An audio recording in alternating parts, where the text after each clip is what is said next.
Similar to inner joins, we can use outer joins between multiple tables. Let me show you.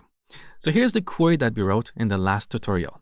We're doing a left join between customers and orders tables. So when we execute this query, we get all the customers, whether they have an order or not. If they have an order, we see the order ID. Beautiful. Now, if you look at the orders table, you can see that some of our orders have a shipper ID. These are the orders that have been shipped. So now let's join the orders table with the shippers table to display the name of the shipper in the result. So back to our query. After this left join, let's write another join. Here I'm doing an inner join. So let's inner join the orders table with the shippers table. Join shippers. We call it SH. On, what is the join condition? Well, O.shipper ID should be equal to sh.shipper ID.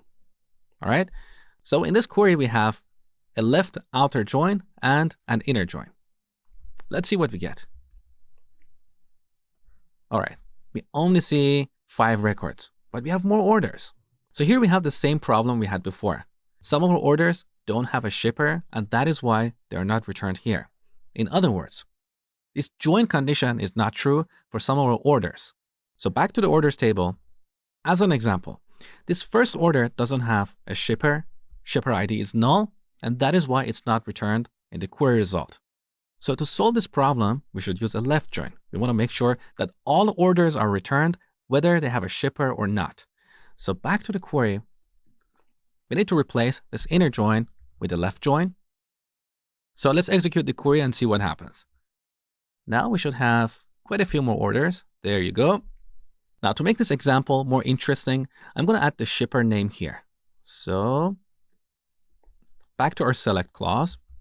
Let's add a new column. So shipper.name. And we can give it an alias like shipper.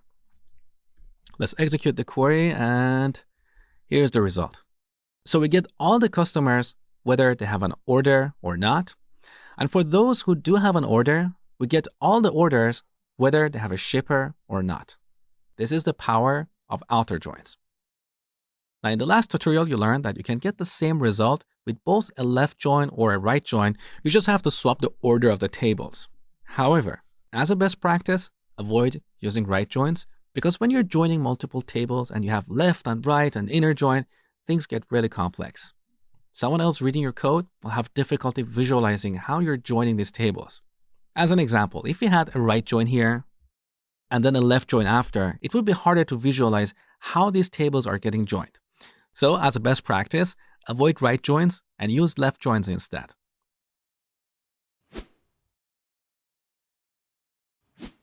And here's your exercise for this tutorial. I want you to write a query that produces this result. So here we have these columns: order date, order ID, the first name of the customer, the shipper, and you can see that some of our orders are not shipped yet. So here we have null. And finally, the status. So go ahead, spend 2 to 3 minutes on this exercise. When you're done, come back, continue watching. All right, let's select everything from the orders table. Now we should join this with customers. On O.customer ID should be equal to C.customer ID.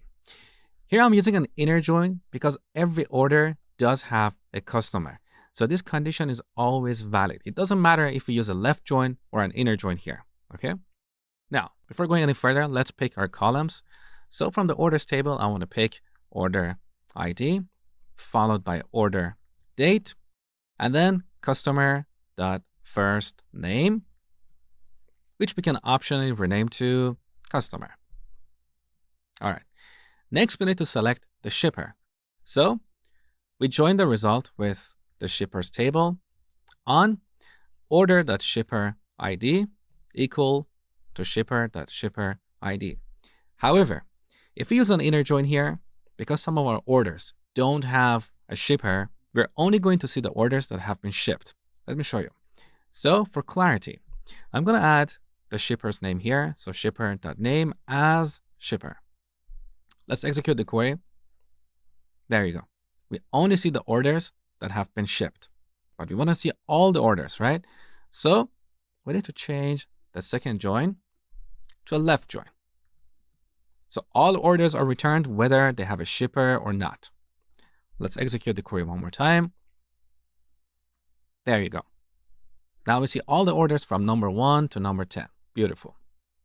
Finally, we need to add the status column here. So we need to do another join here. Join with order statuses, which we abbreviate as OS, on o.status equal to os.order status ID. You can see that I have designed this database such that sometimes our column names are exactly identical, but in other cases, they don't match. So in the order table, we call this column status as opposed to order status ID. And this is deliberate because a lot of real databases are like that. All right, now let's add the status name here. So order status.name as status. Execute the query. And we can see all the orders here. For each order, we have the date, the customer, the shipper, and the status.